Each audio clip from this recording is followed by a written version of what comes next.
नमस्कार किसान भाइयों, कैसे हैं आप लोग? उम्मीद करता हूँ बहुत ही बढ़िया होंगे। किसान भाइयों, आज के इस वीडियो में हम बात करेंगे धान की नर्सरी में पीलापन कैसे हटाएं। अर्थात जो हमारे धान की नर्सरी पीली पड़ जाती है, उसे हम कैसे दूर कर सकते हैं और धान की नर्सरी की ग्रोथ कैसे बढ़ाएं। अर्थात जो धान की हमारी पौध होती है, जिसे हम नर्सरी बोलते हैं, उसकी ग्रोथ कैसे बढ़ाएं, उसे जल्दी से कैसे तैयार कर सकते हैं और धान की नर्सरी में पीलापन आने के क्या कारण होते हैं, किस खाद की कमी से आता है, ग्रोथ क्यों रुक जाती है और इसके लिए जो सबसे अच्छी दवाई है वो कौन-सी है, या जो सबसे अच्छा खाद है वो कौन-सा है, जिसे डालने से जो धान की नर्सरी में पीलापन है वो भी हट जाए और धान की नर्सरी की ग्रोथ तेजी से बढ़ सके। किसान भाइयों, यदि आपकी धान की नर्सरी में पीलापन है, उसकी ग्रोथ रुक चुकी है, अर्थात उसकी बढ़वार अच्छे से नहीं हो रही है और आप अपने धान की नर्सरी में काफ़ी मात्रा में खाद डाल चुके हैं, दवाइयाँ लगा चुके हैं, परंतु आपके धान की नर्सरी में जो पीलापन है, वो नहीं हटा है, उसकी ग्रोथ नहीं हो रही है। तो आज के इस वीडियो में किसान भाइयों, मैं आपको 2 ऐसी दवाइयाँ बताऊँगा, जिसे यदि आप डालते हैं, तो आपकी जो धान की नर्सरी है, उसके अंदर पीलापन तुरंत हट जाएगा और इस दवाई को डालने के बाद में आपके जो धान की नर्सरी है, वो लगभग 8 से 10 दिन में पूरी तरीके से तैयार हो जाएगी किसान भाइयों। इन सभी के बारे में आज आपको संपूर्ण जानकारी दी जाएगी कि धान की नर्सरी में पीलापन क्यों आता है, किस खाद की कमी से आता है और ग्रोथ क्यों रुक जाती है और पीलेपन के लिए और ग्रोथ के लिए हमें कौन-कौन सी दवाइयाँ, कौन-कौन से खाद देने चाहिए, जिससे हमारे धान की नर्सरी की ग्रोथ भी हो और उसके अंदर पीलापन हट जाए। तो किसान भाइयों, आप वीडियो को पूरा देखें, अंत तक देखें ताकि आपको सही जानकारी प्राप्त हो सके और जो किसान भाई चैनल पर पहली बार आए, ये वीडियो को पहली बार देख रहे हैं, उनसे छोटी-सी रिक्वेस्ट है कि वीडियो को लाइक कर लें, चैनल को सब्सक्राइब कर लें और पास वाली घंटी को भी दबा दें, ताकि हमारे आने वाले ऐसे ही नए वीडियो का नोटिफ़िकेशन आपको सबसे पहले मिलते रहें। तो किसान भाइयों, सबसे पहले हम बात कर लेते हैं कि हमारे धान की नर्सरी में पीलापन क्यों आता है या उसकी ग्रोथ क्यों रुक जाती है। तो किसान भाइयों, जो धान की नर्सरी में पीलापन आता है, ये हमारी कमी से आता है या हमारी गलती से आता है। क्योंकि हम धान की नर्सरी डालते समय कुछ कमियाँ छोड़ देते हैं या खाद फर्टिलाइज़र डालते समय कुछ कमी छोड़ देते हैं या कुछ गलती कर देते हैं। जिन गलतियों को मैं आज आपको डिटेल से बताऊँगा कि आप क्या गलती करते हैं और क्यों आपके धान की नर्सरी में पीलापन आ गया है। तो सबसे पहले किसान भाइयों, जब आप धान की नर्सरी को डालते हैं, तो उसमें जो आपकी क्यारी होती है, उसे आप अच्छे से नहीं बनाते हैं। अर्थात जो भी आप क्यारी बनाएँ, उसमें आप जब पानी भरें, तो पानी समान रूप में भरना चाहिए। ऐसा ना होना चाहिए कि कहीं पर ज़्यादा है और कहीं पर कम है और कहीं पर पानी पहुँच ही नहीं रहा है और आपने अपने धान की नर्सरी में जो पानी है, वो बहुत ज़्यादा भर दिया है। तो इससे भी आपकी धान की नर्सरी में पीलापन आ सकता है। दूसरा कारण किसान भाइयों, जब आप अपने धान की नर्सरी में खादों का प्रयोग करते हैं, तो या तो अधिक मात्रा में करते हैं या गलत समय पर करते हैं। अर्थात जब भी आप अपनी धान की नर्सरी में खाद का प्रयोग करें, तो हमेशा शाम के समय में करें और एकदम संतुलित मात्रा में करें। ज़्यादा खाद ना लगाएँ, खाद कम बेशक रह जाए, लेकिन ज़्यादा खाद ना लगाएँ किसान भाइयों। और तीसरा किसान भाइयों, जब भी आप अपने धान की नर्सरी की सिंचाई करें, तो हमेशा शाम के समय में करें। क्योंकि यदि आप सुबह के समय में सिंचाई करेंगे, तो जो आपकी धान की नर्सरी है, उसमें पानी भर जाएगा और जब पानी भर जाएगा, जब धूप निकलेगी तो पानी गर्म हो जाएगा, जिससे आपकी धान की नर्सरी की जड़ें हैं वो कमज़ोर हो जाएँगी, झुलस जाएँगी। उसके बाद क्या होगा, आपकी धान की नर्सरी में पीलापन आएगा, झुलसा आएगा और आपके धान की नर्सरी कहीं-कहीं पर सफ़ेद पड़ जाएगी, जिसे हम कवरापन बोलते हैं। तो इसलिए आप हमेशा ध्यान रखें, जब भी आप धान की नर्सरी को सिंचाई करें या पानी लगाएँ, तो हमेशा शाम के समय में लगाएँ और पानी हल्का लगाएँ। जो पानी आप लगाएँ, वो रात-रात में सूख जाए।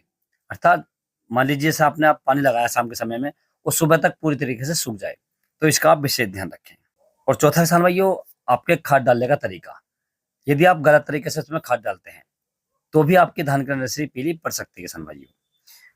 और 5वां, यदि आपने अपनी धान की नर्सरी में खरपतवार का प्रयोग किया है, तो भी आपकी नर्सरी पीली पड़ सकती है और उसकी ग्रोथ भी रुक सकती है किसान भाइयों। तो इन बातों का आप विशेष ध्यान रखें। यदि आप इनमें से कोई सी भी कमी करते हैं, कोई सी भी गलती करते हैं, तो आपके जो धान की नर्सरी है, उसके अंदर पीलापन बहुत ज़्यादा आएगा और 100% पीलापन आएगा और आपके धान की नर्सरी की ग्रोथ भी अच्छे से नहीं होगी। अब किसान भाइयों, हम बात कर लेते हैं, यदि आपके धान की नर्सरी में पीलापन आ चुका है या उसकी ग्रोथ रुक चुकी है, तो आपको कौन-सी दवाइयों का प्रयोग करना चाहिए और किस प्रकार से करना चाहिए? आप इस दवाई को दोनों ही कंडीशन में लगा सकते हैं। यदि आपको अपने धान की नर्सरी की ग्रोथ बढ़ानी है, तो आप उस कंडीशन में लगा सकते हैं। यदि आपकी धान की नर्सरी में पीलापन है या झुलसे का रोग है या कोई भी समस्या है, उस कंडीशन में भी लगा सकते हैं किसान भाइयों। और आपके धान की नर्सरी में कोई भी नुकसान नहीं होगा किसान भाइयों, केवल फायदा ही होगा, नुकसान नहीं होगा, क्योंकि ये ऐसी दवाई है जो कभी भी नुकसान नहीं देती है। तो इसके लिए किसान भाई आपको दवाइयाँ लेकर आनी है। तो किसान भाइयों जो दवाई मैं आपको बताने जा रहा हूँ, ये आपको 1 एकड़ धान की नर्सरी के लिए लगानी है। अर्थात यदि आपने 5 या 6 किलो धान की नर्सरी बोई है, तो उसके लिए आपको लगानी है। और यदि आपके धान की नर्सरी कम है या ज़्यादा है, तो आप इसे कम या ज़्यादा कर सकते हैं किसान भाइयों। तो आपको मार्केट से लेकर आना है किसान भाइयों, ये आपको 6 किलो बीज के लिए बता रहा हूँ मैं, 5 से 6 किलो के लिए 250 ग्राम आपको लेकर आना है कैल्शियम नाइट्रेट। और इसके साथ में आपको ऐड करना है किसान भाइयों 250 ml जीब्रस, जो मल्टीप्लस का आता है। ये इसके स्थान पर आप सिजेंटा की क्वांटिस ले सकते हैं, या आप बायोविटा ले सकते हैं, या आप कोई भी अन्य प्रोडक्ट ले सकते हैं। ये किसान भाइयों और लिक्विड में आता है, और काले कलर का ये लिक्विड आता है किसान भाइयों। इसके अंदर ह्यूमिक एसिड, फोलिक एसिड और एमिनो एसिड होता है। इसकी मात्रा आपको 250 ml प्रति 5 से 6 किलो बीज के लिए लेने किसान भाइयों। और तीसरा किसान भाइयों, इसमें आपको ऐड करना है थाइमेथॉक्सम 25% वाला। ये तीनों दवाई आपको मार्केट से लेकर आनी है। अब किसान भाई आपको करना क्या है, एक बर्तन लेना है। आप कोई डिब्बा ले सकते हैं, बाल्टी ले सकते हैं, या कुछ भी आप बर्तन ले सकते हैं। उसमें आपको जो आपका टॉनिक है, ये उसमें पलट देना है, और पलटने के बाद में जो आपने कैल्शियम नाइट्रेट लिया है, ये इसमें डाल देना है। और जो थाइमोक्सोम है, आप ये भी डाल दें इसमें। अच्छे से इसका पेस्ट बना लें बढ़िया तरीके से। जब ये आपस में घुल जाए सभी चीज़ें, तो आपको ये सभी चीज़ें लगभग 10 से 5 किलो रेत में मिलानी है, मिट्टी में मिलानी है। और मिट्टी में मिलाने के बाद में आपको अपने धान की नर्सरी में शाम के समय में बखेर देनी है। और बखेरने के बाद किसान भाइयों आपको हल्की सिंचाई कर देनी है। सिंचाई हल्की करें, ज़्यादा नहीं करें, ताकि इसमें पानी ज़्यादा ना भर सके किसान भाइयों। ये सिंचाई करने के बाद आपको इसमें दूसरी जो सिंचाई करनी है, वो 1 दिन के बाद करनी है। जैसा मान लीजिए आपने आज इसमें दवाई लगा दी और सिंचाई कर दी, तो आपको कल को नहीं लगानी है, परसों को सिंचाई करनी है, और हल्की करनी है किसान भाइयों। और नर्सरी के अंदर आप कोई भी दवाई लगाएँ, कोई भी खाद लगाएँ, हमेशा शाम के समय में लगाएँ किसान भाइयों। यदि किसान भाई आप इन दवाइयों को लगाते हैं, जो मैंने आपको नियम बताए, इन्हें फॉलो करते हैं, तो मैं आपको गारंटी देता हूँ कि आपकी धान की नर्सरी का पीलापन 48 घंटे के अंदर-अंदर पूरी तरीके से खत्म हो जाएगा। और आपके धान की नर्सरी है वो एकदम काली हो जाएगी, पौधे मोटे और तंदुरुस्त हो जाएँगे, और आपके धान की नर्सरी लगभग 8 से 10 दिन में पूरी तरीके से तैयार हो जाएगी किसान भाइयों। तो किसान भाइयों आप इस प्रकार से इन खादों का प्रयोग करके, इन दवाइयों का प्रयोग करके और ये तरीके अपनाकर अपने धान की नर्सरी से पीलेपन को हटा सकते हैं, पीलेपन को दूर कर सकते हैं, और धान की नर्सरी की ग्रोथ को तेजी से बढ़ा सकते हैं किसान भाइयों। यदि किसान भाइयों आपको किसी अन्य फसल के बारे में कोई जानकारी चाहिए, तो आप मुझे कमेंट्स कर सकते हैं या व्हाट्सएप पर मैसेज कर सकते हैं।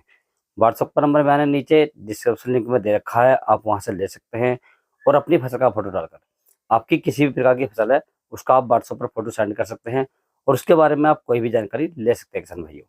यदि किसान भाइयों मेरे द्वारा दी गई जानकारी आपको अच्छी लगी हो, वीडियो पसंद आया हो, तो वीडियो को लाइक करें, शेयर करें, और चैनल को जरूर सब्सक्राइब करें।